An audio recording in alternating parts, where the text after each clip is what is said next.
Hello friends, আজ একটা transformer দিয়ে তোমাদের ব্যাটারি চার্জার বানালাম। তো সেটাই তোমাদেরকে আজকে দেখাবো ফ্রেন্ডস। সেটা আমাদের 3 অ্যাম্পিয়ার ট্রান্সফর্মার 012।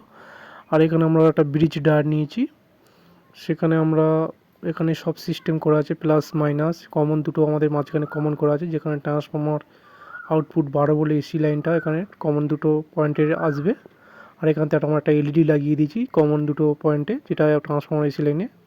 আর এখানে প্লাস মাইনাস ভোল্টেজ বেড়ে গেছে। আর এখান থেকে আমরা একটা ক্যাপাসিটার মেরেছি ফিল্টার করার জন্য ভোল্টেজটি। আর এখান থেকে এখানে আমরা 220 ভোল্ট ইনপুট করব, জ্যাক লাগিয়ে নিচ্ছি।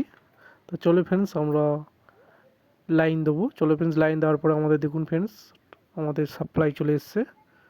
তো আমরা ট্রান্সফর্মার সাপ্লাই ফ্রেন্ডস, এটা আমাদের ভোল্টেজ মেজারমেন্ট করে দেখাবো তোমাদেরকে। ফ্রেন্ডস দেখুন, এখানে 18 ভোল্ট, 18 ভোল্টের একটু বেশি আছে। তা চলো ফ্রেন্ডস, সেটা আমরা ব্যাটারিতে লোড দেবো। দেওয়ার পরে লোডে আমাদের ভোল্টেজটি কত কমছে সেটাই তোমাদেরকে দেখাবো। তাই এখানে আমরা 12 ভোল্ট প্লাসে প্লাস লাগিয়ে দিয়েছি, আর এটা আমাদের মাইনাস কমপ্লিট লাগানো আমাদের। এবার আমরা মিটার দিয়ে তোমাদের ভোল্টেজ দেখাবো, লোডে আমাদের ভোল্টেজটি কতটা কমেছে। তা ফ্রেন্ডস দেখুন, প্লাসে প্লাস মাইনাসে মাইনাস। ফ্রেন্ডস লোডে আমাদের 3.5-4 ভোল্টের মতো